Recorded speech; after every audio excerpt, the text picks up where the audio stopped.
Hi friends, welcome to Tamils vlog. நம்ம சேனலை subscribe பண்ண ஃப்ரெண்ட்ஸ் எல்லாருக்கும் தேங்க்ஸுங்க. சப்ஸ்கிரைப் பண்ணாதவங்க சப்ஸ்கிரைப் பண்ணிவிட்டு வீடியோ பாருங்கள். வாங்க வீடியோக்குள்ளே போகலாம். நாம் இன்றைக்கி பார்க்கக்கூடிய திருக்குறள் என்ன அப்படின்னு பார்த்தீங்கன்னா, நடுவு நிலைமை அப்படிங்கிற அதிகாரத்திலிருந்து ஒரு திருக்குறள் எடுத்துருக்குறேனுங்க. அதாவது என்ன திருக்குறள் அப்படின்னு பார்த்தீங்கன்னா, தக்கார் தகவிலர் என்பது அவரவர் எச்சத்தார் காணப்படும் அப்படின்னு சொல்லியிருக்கிறாருங்க.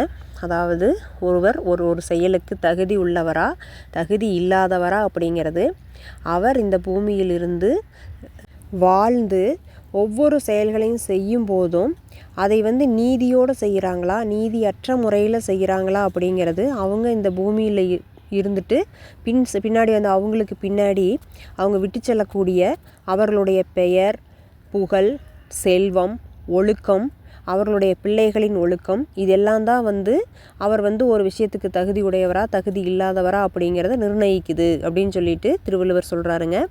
அதாவது தக்கார் தகவிலார் என்பது அவர் எச்சத்தால் காணப்படும் அப்படிங்கிறது ஒரு விஷயத்துக்கு ஒருத்தர் தகுதி உடையவங்களா இல்லையா அப்படிங்கிறது அவங்க விட்டு செல்லக்கூடிய நம்ம வாழ்க்கையில் நம்ம எப்படியெல்லாம் வாழ்ந்துட்டு பின்னாடி நம்மளுடைய பெயர் புகழ் எப்படி நம்ம போனதுக்கப்புறமும் இந்த பூமியில் இருக்குதா அப்படிங்கிறத வச்சு தான் நம்ம ஒரு விஷயத்துக்கு ஒருத்தர் தகுதியானவரா இல்லையா அப்படிங்கிறத நிர்ணயிக்க முடியும் அப்படின்னு திருவள்ளுவர் சொல்கிறாருங்க. அது என்ன திருக்குறள்னு பார்க்கலாமாங்க. தக்கார் தகவிலர் என்பது அவரவர் எச்சத்தார் காணப்படும். வாங்க நம்ம சமையல் ஆரம்பிக்கலாம். இப்போ மதிய சாப்பாட்டுக்கு தானுங்க. இன்றைக்கி கீரை கடையலுங்க. பாருங்கள் கீரை எவ்வளோ ஃப்ரெஷ்ஷாக இருக்குதுன்னு. இந்த கீரை இதோட பேர் தொய்யக்கீரைன்னு சொல்லுவாங்க. இது சிறுகீரை தொய்யக்கீரை ரெண்டு கலந்துருக்குதுங்க.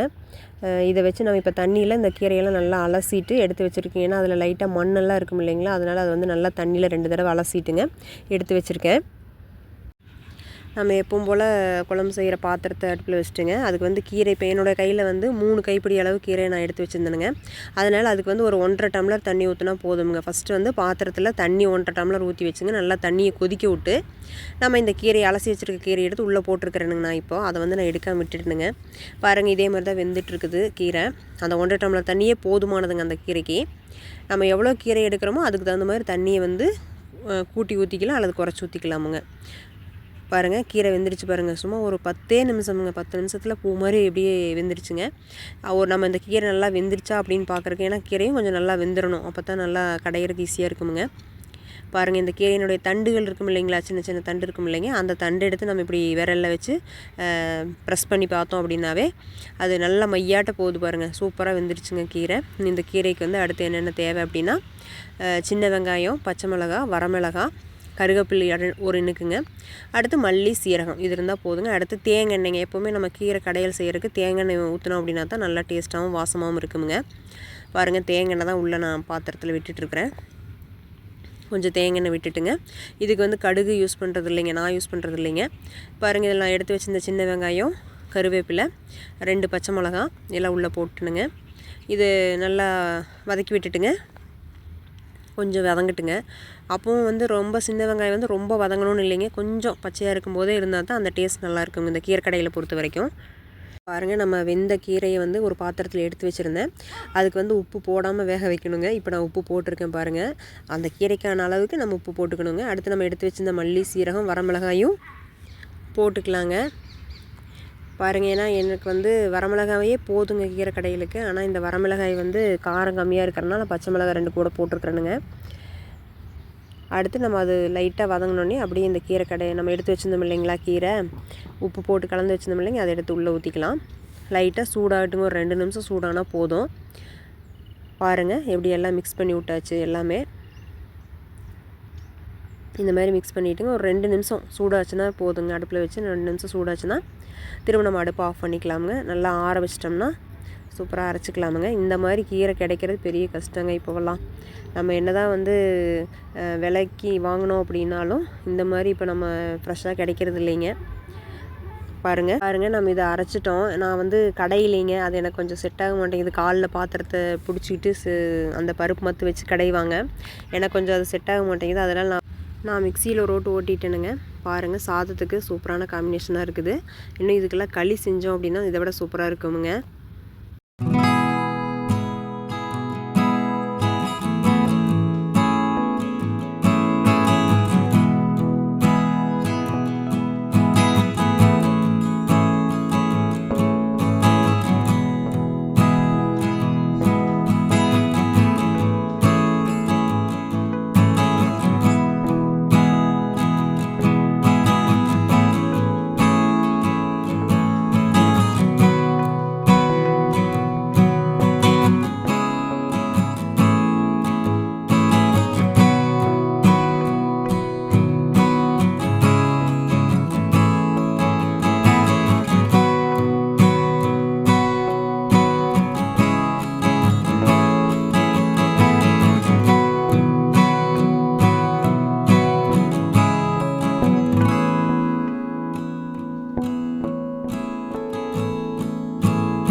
பார்த்த இந்த விலாக் உங்களுக்கு பிடிச்சிருக்குன்னு நினைக்கிறேன். நான் இன்னொரு வீடியோவில் உங்களை பார்க்குறேனுங்க. தேங்க்ஸ் ஃபார் வாட்சிங். நம்ம சேனலை சப்ஸ்கிரைப் பண்ணாதவங்க சப்ஸ்கிரைப் பண்ணிவிட்டு வீடியோ பாருங்கள். தேங்க்ஸ் ஃபார் வாட்சிங். Tata bye bye. See you.